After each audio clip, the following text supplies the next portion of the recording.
Praise Lord, जय मसीह की। मैं स्टैनली मैकवान, मेरे YouTube channel Hindi Gujarati Bible study में आपका स्वागत है। मेरे चैनल को आज अभी इसी वक्त आप सब्सक्राइब कर लीजिए और परमेश्वर ज्ञान में आप बढ़ते जाओ। क्या प्रभु यीशु का इंतज़ार कर रहे हो? क्या प्रभु यीशु आने वाले हैं? प्रभु से ऐसा बोल कर गए, मैं तुम्हें अनाथ नहीं छोड़ूंगा, लेकिन मैं बहुत जल्द तुम्हारे पास आ जाऊँगा। कहीं ऐसा तो नहीं प्रभु यीशु आ गए? क्या प्रभु यीशु एक गुप्त में आने वाले थे, किसी को पता ना चले इस तरह से? क्या प्रभु सही में गुप्त में आ चुके हैं? क्या वो आज इसी धरती पर किसी जगह पर है वो? क्या प्रभु यीशु सच में आ चुके हैं? आप क्या मानते हो? मैं आज आपको बताने वाला हूँ कि प्रभु यीशु आ चुके हैं, कहाँ पर आ चुके हैं, किस तरह से आ चुके हैं और वो क्या कर रहे हैं, वो मैं आज आपको बताने वाला हूँ। और इसलिए अगर जानना चाहते हो तो मेरे साथ इस वीडियो में अंत तक बने रहो।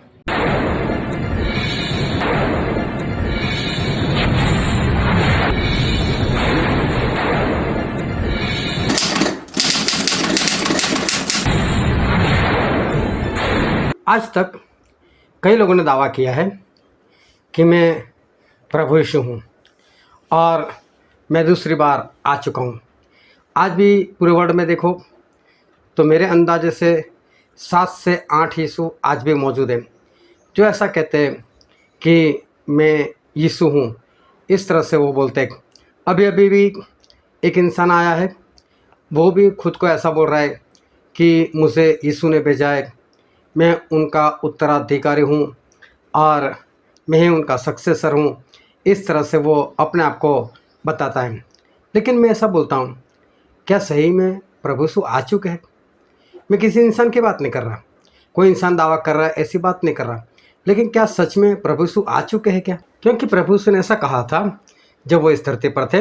यूहन्ना उसका 14वां अध्याय और उसका 18 और 19 वचन, मैं तुम्हें अनाथ नहीं छोड़ूंगा, मैं तुम्हारे पास आऊँगा और थोड़ी देर रह गई है कि फिर संसार मुझे न देखेगा, परंतु तुम मुझे देखोगे, इसलिए कि मैं जीवित हूँ, तुम भी जीवित रहोगे। तो यहाँ पर प्रभु से ऐसा कहा है कि मैं तुम्हें अनाथ नहीं छोड़ूंगा, मतलब मैं तुम्हारा पिता हूँ, मैं तुम्हें अनाथ छोड़कर नहीं जाऊँगा, मैं वापस आऊँगा। और फिर बोला कि लोग मुझे अभी देख रहे, लेकिन थोड़ी देर के बाद वो लोग मुझे नहीं देख पाएंगे, लेकिन तुम लोग मुझे देख पाओगे। इसका मतलब ये है कि सभी को नहीं, लेकिन किसी किसी को पता चलेगा कि यीशु मसीह आ गए। तो कहीं ऐसा तो नहीं हुआ कि यीशु मसीह आ गए और हम उससे अनजान हो, आज भी वो इस धरती पर हो और हमें पता ही ना चल रहा हो? ऐसा तो नहीं, कहीं हम धोखे में तो नहीं?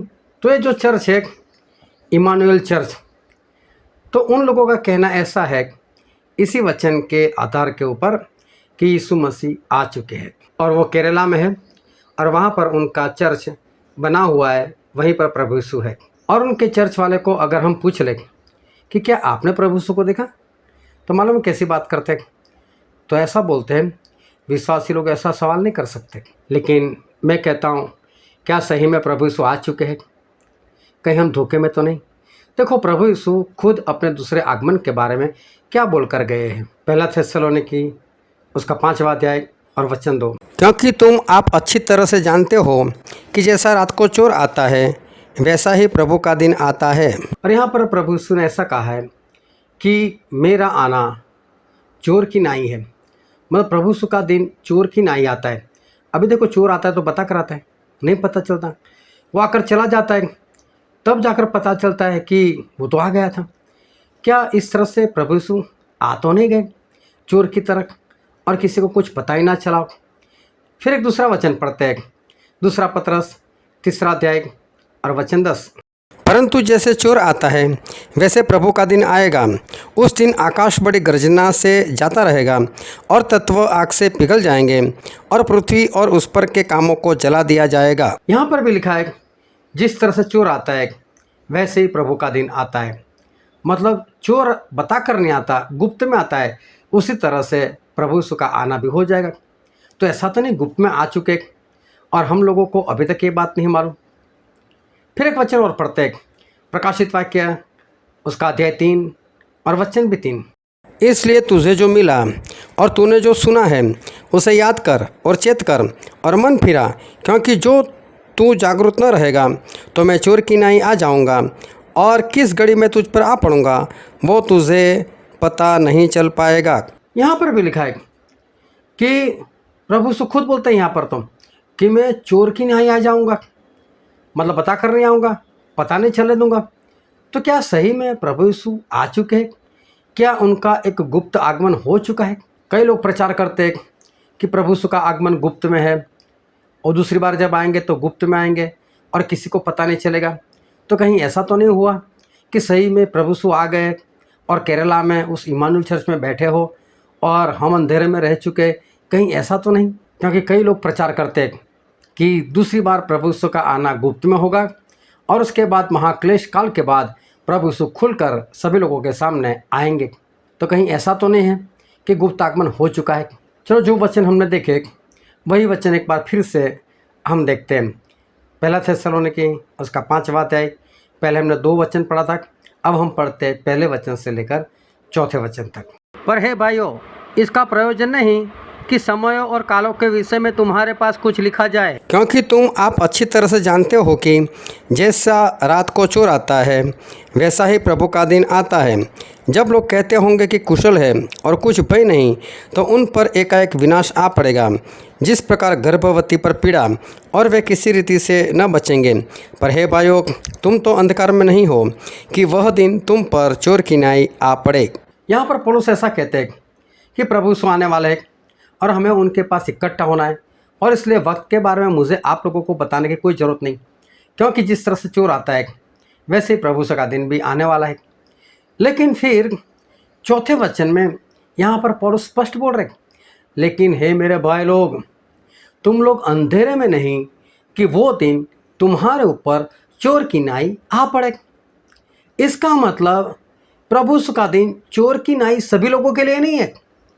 जो लोग वचन नहीं जानते, जो लोग आखिरी निशान नहीं जानते, जो लोग प्रभु यीशु की बातों के ऊपर विश्वास नहीं करते, उन लोगों के लिए ये आगमन चोर की नाई है, क्योंकि वो लोग इंतजार नहीं कर रहे और उनको अचानक ऐसे आ गए यीशु, आ गए ऐसा हो जाएगा। लेकिन जो सच में प्रभु यीशु की आज्ञा मानते, उनके पीछे चलते, वो तो बिंदास से बैठेंगे, हाँ प्रभु यीशु आ जाओ आ जाओ आ जाओ। उनको मालूम है कभी आ ही जाएंगे। वो लोग अंधेरे में नहीं है कि उनके लिए चोर की नाई प्रभु यीशु आए। इसका मतलब ये है कि प्रभु यीशु के अब 2 आगमन नहीं, सिर्फ एक ही आगमन बाकी है। एक पहले इंसान की तरह हो गया और अभी दूसरा और आखिरी आगमन, और वो चोर की नाई नहीं है। चोर की नाई उन लोगों के लिए जो वचन नहीं जानते। चलो, और भी मैं दूसरा वचन जो हमने पढ़ा था वही से हम देखते हैं, 2 पतरस 3 अध्याय और वचन 10। परंतु जैसे चोर आता है वैसे प्रभु का दिन आएगा। उस दिन आकाश बड़ी गर्जना से जाता रहेगा और तत्व आग से पिघल जाएंगे और पृथ्वी और उस पर के कामों को जला दिया जाएगा। यहाँ पर लिखा है कि जब प्रभु यीशु आएंगे तो बोले बड़ी गर्जना के साथ ये आकाश चला जाएगा। अभी सोचो, आकाश चला जाए, बड़ी गर्जना हो, बहुत बड़ा धमाका हो और हमको पता ही ना चले, इसको कैसे कहेंगे गुप्त आगमन? अरे ऐसे नहीं होगा। ये आकाश चला जाएगा तो सभी को पता चल जाएगा, पूरे आवाज़ के साथ, गर्जना के साथ जाएगा तो सभी लोगों को पता चल जाएगा। फिर लिखा है कि दुनिया पर के कामों को और तत्वों को जलाकर भस्म कर दिया जाएगा। तो इतनी आग आएगी, दुनिया के कामों को जला देंगे, तो क्या लोगों को पता नहीं चलेगा यीशु मसीह आ गए? अरे वो गुप्त में नहीं आने वाले, ये सब कुछ होने वाला है। ऐसा प्रभु से खुद बोल कर गए कि ऐसा होने वाला है। फिर जो वचन हमने पढ़ा था प्रकाशित वाक्य उसका अध्याय 3 और वचन भी 3, इसलिए तुझे जो मिला और तूने जो सुना है उसे याद कर और चेत कर और मन फिरा, क्योंकि जो तू जागरूक न रहेगा तो मैं चोर की नाई आ जाऊंगा और किस घड़ी में तुझ पर आ पड़ूंगा वो तुझे पता नहीं चल पाएगा। तो यहाँ पर प्रभु से क्या बोलते हैं? अगर तू जागरूक नहीं रहेगा तो मैं चोर की नाई आ जाऊंगा। मतलब तू जागरूक नहीं होगा, तू सावधान नहीं होगा, तो फिर तुझे ऐसा लगा कि चोर की नाई आ गए, मुझे पता नहीं चला। लेकिन जो जागरूक रहेगा उसके लिए प्रभु यीशु का आगमन चोर की नाई नहीं है, वो पता चल ही जाएगा। मैं मेरी बात करता हूँ, मैं जब से मसीह में आया तब से दूसरे आगमन के बारे में ही बता रहा हूँ लोगों को। मुझे मालूम है अभी वक्त आ ही चुका है। अब मैं कैसे अंधेरे में रहूँ? मेरे लिए कोई अंधेरे में वो दिन नहीं है मेरे लिए वो दिन गुप्त में नहीं है, मुझे पता ही है हाँ यीशु मसीह का आने का वक्त हो गया, इतने सारे निशान तो पूरे हो रहे, तो मैं तो इंतजार कर रहा हूँ, आओ प्रभु यीशु, तो पता चलने ही वाला है। देखो प्रभु यीशु राजाओं के राजा है, प्रभु के प्रभु है, वो ईश्वर के परमेश्वर है। वो पहले तो ये बात मान लो, वो गुप्त में क्यों आए, वो चोर की न्याय क्यों आए, उनको किसका डर है कि गुप्त में आए, और वो चोर की न्याय क्यों आए। लेकिन पता है उनका वचन क्या कहता है, पहला थिस्सलुनीकी 4 अध्याय और वचन 16, क्योंकि प्रभु आप ही स्वर्ग से उतरेगा, उस समय ललकार और प्रधान दूत का शब्द सुनाई देगा और परमेश्वर की तुरही फूंकी जाएगी और जो मसीह में मरे हैं वे पहले जी उठेंगे। यहाँ पर तो लिखा है कि वो तुरही की आवाज़ के साथ आएंगे, आग के साथ आएंगे। अभी इतनी बड़ी आग को लेकर प्रभु यीशु आए और किसी को पता ना चले, स्वर्ग तुरही बजाएंगे, वो तुरही की आवाज़ कितनी भयानक होगी, क्या किसी को पता नहीं चलेगा। प्रभु उसको गुप्त में आने की कोई ज़रूरत नहीं, वो गुप्त में नहीं आएंगे। ये तो अनजान लोगों की बात की, उनको ऐसा लगेगा, और वो भी उस दिन तो जान ही जाएंगे कि हाँ आ गए। ऐसा नहीं कि आ गए और चले जाएंगे और उनको पता नहीं चलेगा, ऐसा नहीं। जिस दिन आएंगे उस दिन तो पता चल जाएगा, लेकिन उनको ऐसा हो गया अरे आ गए, हम तो इंतजार भी नहीं करते थे और अभी आ गए, ऐसा उनको लगेगा। फिर एक वचन और पढ़ते हैं, दूसरा थिस्सलुनीकी उसका 1 अध्याय और वचन 7, और तुम्हें जो क्लेश पाते हो हमारे साथ चैन दे उस समय जबकि प्रभु यीशु अपने सामर्थ्य दूतों के साथ धधकती हुई आग में स्वर्ग से प्रकट होगा।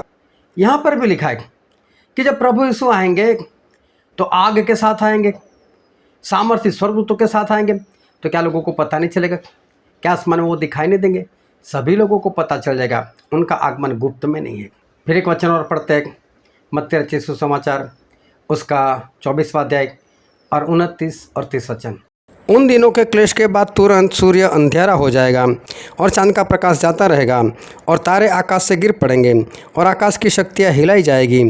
तब मनुष्य के पुत्र का चिन्ह आकाश में दिखाई देगा और तब पृथ्वी के सब कुलों के लोग छाती पीटेंगे और मनुष्य के पुत्र को बड़ी सामर्थ और ऐश्वर्य के साथ आकाश के बादलों पर आते देखेंगे। तो यहाँ पर लिखा है कि वो सारी विपत्तियाँ चली जाने के बाद, खत्म होने के बाद, मतलब महाक्लेश के बाद, एंटीक्राइस्ट के बाद प्रभु यीशु आएंगे, उनका निशान आसमान में दिखाई देगा। और क्या लिखा है, बोले आसमान के तारे गिरने लग जाएंगे, आकाश की शक्तियाँ हिलाई जाएंगी, कितना शोर शराबा होगा, कितने सामर्थ्य स्वर्गदूत तुरही के आवाज़ के साथ, क्या किसी को पता नहीं चलेगा। वो तो बड़े सामर्थ्य के साथ आ रहे, बड़े तेज के साथ आ रहे, बड़ी आग के साथ आ रहे, कैसे नहीं पता चलेगा, वो सभी को पता चल जाएगा। और चलो एक खास बात बताता हूँ, और वो है मत्ती रचित सुसमाचार उसका 24वां अध्याय वचन 3, और जब वह जैतून पहाड़ पर बैठा था तो चेलों ने अलग उसके पास आकर कहा, हमसे कहे कि ये बातें कब होगी और तेरे आने का और जगत के अंत का क्या चिन्ह होगा। यहाँ पर चेलों ने प्रभु यीशु से एक सवाल पूछा कि यीशु आपका दूसरी बार आना और संसार के अंत के क्या निशान है। ऐसा नहीं बोला आपके आने के कितने कितने निशान हैं और संसार के अंत के कितने कितने निशान हैं, ऐसा नहीं, ये दोनों बात अलग नहीं। जिस दिन प्रभु यीशु आएंगे उसी दिन वो आग लेकर आएंगे और धरती को और धरती के कामों को जला देंगे, उसी दिन धरती का अंत है और फिर 1000 साल का राज शुरू होने वाला है, तो उसी दिन धरती का अंत है। तो जब प्रभु यीशु आएंगे तो उसी दिन धरती का अंत है, कैसे किसी को ना पता चले कि यीशु मसीह आ गए, पता चल ही जाएगा कि प्रभु यीशु मसीह आ गए। चलो और भी मैं कुछ बताता हूँ, और एक खास वचन है मत्ती 24 और उसका वचन 23, उस समय यदि कोई तुमसे कहे कि देखो मसीह यहाँ है या वहाँ है तो विश्वास न करना। यहाँ पर स्पष्ट लिखा है, अगर कोई कहे कि यीशु यहाँ है या वहाँ है मत मानना। प्रभु उसने खुद अपने मुंह से बोला चेले लोगों, उस वक्त कोई भी कहे कि यीशु यहाँ है, मसीह यहाँ है या वहाँ है, मत मानना। बहुत स्पष्ट बात। अगर आज कोई बोलता है केरला में बैठा है तो मत मानो, क्यों अंधे बनते हो, क्यों मूर्ख बनते हो। हे इमानुएल चर्च वालों, मैं आप लोगों से कहता हूँ वहाँ से भागो, ऐसा कुछ भी नहीं है, वहाँ पर कोई यीशु मसीह नहीं आए, ना आपने देखा है। आपने कमरे को बंद कर रखा है, ताला मार कर रखा है और आप लोगों को डराते रहते हो कि परमेश्वर को देखकर कोई जिंदा नहीं रह सकता। जितने लोगों ने यीशु मसीह को देखना जाना चाहा वो लोग अंदर जाकर मर गए, और इस डरा कर लोगों को रखते हो और लोग वहाँ पर अंदर देखने के लिए नहीं जाते, ना आपने खुद देखा है। अरे बाहर आओ, अपनी झूठी मान्यता से बाहर आओ, कोई यीशु मसीह नहीं आए। यीशु मसीह स्पष्ट कहा, कोई बोले यहाँ है या वहाँ है तो मत मानना, तो मत मानो, आप आ जाओ वहाँ से। फिर एक वचन और मैं बताता हूँ, मत्ती 24 और वचन 26। इसलिए यदि वे तुमसे कहें देखो वह जंगल में है तो बाहर ना निकल जाना, देखो वह कोठरियों में है तो विश्वास न करना। यहाँ पर स्पष्ट लिखा है, प्रभु यीशु बोलते अगर कोई कहे कि वो जंगल में है, बोले मत चले जाना जंगल में। अगर कोई कहे वो कोठरी में है, मतलब किसी रूम में है, मत मानना। इतना स्पष्ट तो लिखा है। प्रभु यीशु ने खुद बोला कि अगर कोई बोले इस कमरे में है मत मानना, कोई कहे इस जंगल में है मत मानना, ऐसा खुद यीशु मसीह ने कहा। इसका मतलब स्पष्ट है, यीशु मसीह नहीं आएगा। यीशु मसीह जब भी आएंगे वो पता चल ही जाएगा। यीशु मसीह का आगमन इतना भयानक है, उस दिन ऐसी ऐसी घटनाएं होने वाली कि किसी को कोई भी बात बताने की ज़रूरत नहीं पड़ेगी। कोई किसी को ये बताने की ज़रूरत नहीं महसूस करेगा, वो यीशु आगे तुझे पता चला, वो यीशु आए तुझे पता चल गया, नहीं। क्योंकि वो है इतने बड़े, वो इतने सामर्थ्य है, वो पहाड़ों को ऐसे तराजू में तोलते, वो समुद्र का पानी से चुल्लू में ले लेते। सोचो उनका शरीर कितना बड़ा होगा। उनके सामने ये धरती का गोला एक गोटी के समान दिखता है। अभी सोचो कि ऐसे बड़े यीशु आए हैं और किसी को पता ना चले। ऐसा होने वाला नहीं है, सभी लोगों को पता चल जाएगा। और एक वचन पढ़कर बताता हूँ, प्रकाशित वाक्य उसका अध्याय 6 वचन 12 से लेकर 17। और जब उसने छठवीं मोहर खोली तो मैंने देखा कि एक बड़ा भूकंप हुआ और सूर्य कंबल की नाई काला और पूरा चंद्रमा लहू का सा हो गया और आकाश के तारे पृथ्वी पर ऐसे गिर पड़े जैसे बड़ी आंधी से हिलकर अंजीर के पेड़ में से कच्चे फल झड़ते हैं। और आकाश ऐसा सरक गया जैसा पत्थर लपेटने से सरक जाता है, और हर एक पहाड़ और टापू अपने अपने स्थान से टल गया। और पृथ्वी के राजा और प्रधान और सरदार और धनवान और सामर्थी लोग और हर एक दास और हर एक स्वतंत्र पहाड़ों की खोहों में और चट्टानों में जा छिपे, और पहाड़ों और चट्टानों से कहने लगे कि हम पर गिर पड़ो और हमें उसके मुंह से जो सिंहासन पर बैठा है और मेमने के प्रकोप से छिपा लो, क्योंकि उनके प्रकोप का भयानक दिन आ पहुंचा है और कौन ठहर सकता है। यहाँ पर परमेश्वर का वचन स्पष्ट है और लिखा है कि यहाँ पर बड़े बड़े धरतीकंप होंगे, पहाड़ और टापू कहाँ चले जाएंगे पता नहीं चलेगा। लोग भागेंगे प्रभु यीशु को देखकर, चाहे दास हो, चाहे स्वतंत्र हो, चाहे धनवान हो, चाहे गरीब हो। जो यीशु मसीह को नहीं मानते तो वो यीशु मसीह को देखकर भागेंगे उस पहाड़ों की ओर, चट्टानों की ओर, और उनको जाकर कहेंगे ये हम पर गिर पड़ो, हमको मार दो, हमको ख़त्म करो, लेकिन यीशु से बचाओ। इतनी बड़ी घटना होने वाले किसी को पता ना चले, सभी को पता चलने ही वाला है। तो ये जो लोग कह रहे हैं कि यीशु केरला में है, वो झूठे हैं, उनको नहीं पता चल रहा है, उनके बाइबल के वचन नहीं मालूम। लेकिन मैं बोलता हूँ आप विश्वासी होकर अगर इनके चर्च में फंसे हुए तो मैं बोलता हूँ वहाँ से भाग जाओ। और बाकी लोग जो अभी तक नहीं फंसे उनको मैं बता देता हूँ, फंसना नहीं, आएंगे फंसाने के लिए, लेकिन फंसना नहीं, वहाँ से भागो। प्रभु से अभी तक नहीं आए, जब आएंगे तब कोई आपको बताने के लिए नहीं आएगा, वो अपना पता चली जाएगा। इतना भारी दिन है। परमेश्वर आपको आशीष दे। आमीन।